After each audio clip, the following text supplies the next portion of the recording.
এসআইআরকে সামনে রেখে ভারতীয় নির্বাচন কমিশন বাংলার মানুষের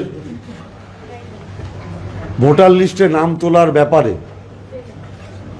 যে ধরনের বারংবার নিয়ম বদলাচ্ছে এবং বারংবার বাংলার মানুষকে হ্যারাস্ট হতে হচ্ছে, তার জন্য আমরা সর্বভারতীয় তৃণমূল কংগ্রেসের প্রতিনিধি হয়ে আজকে রাজ্য নির্বাচন কমিশনের সিইওর কাছে এসেছিলাম।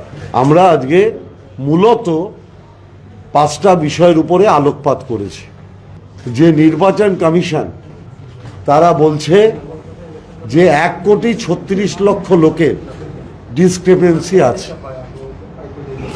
আমাদের নেতা সাংসদ অভিষেক বন্দ্যোপাধ্যায় সেদিন প্রেস করে বারংবার বলেছেন যে এই তালিকা কেন নির্বাচন কমিশনার প্রকাশ করবেন না।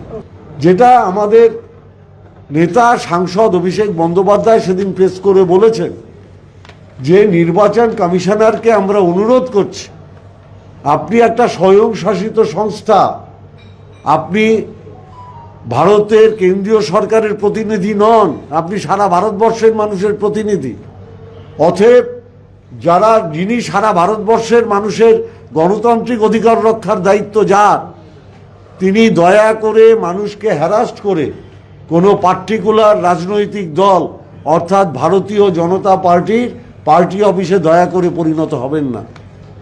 আমাদের দ্বিতীয় দাবি ছিল যারা সিনিয়র সিটিজেন, যারা হ্যান্ডিক্যাপড, যারা বিভিন্ন হোমে থাকেন, যাদের বাড়িতে নির্বাচন কমিশনার ভোটের সময় তাদের ভোট দেওয়ার জন্য সেখানে লোক পাঠান, তাদের কেন হিয়ারিংয়ে ডাকা হবে?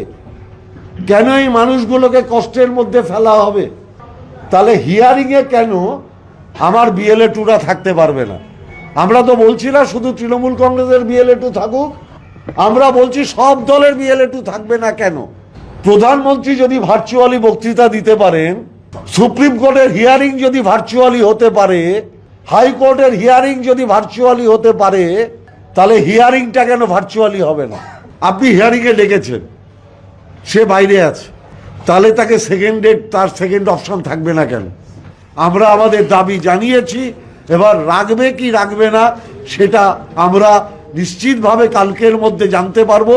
তারপরে সেটা জেনেই আমাদের পরবর্তী পদক্ষেপ আমরা করব দলের নির্দেশ অনুযায়ী, মমতা ব্যানার্জির নির্দেশ অনুযায়ী, আমাদের নেতা সাংসদ অভিষেক বন্দ্যোপাধ্যায়ের নির্দেশ অনুযায়ী।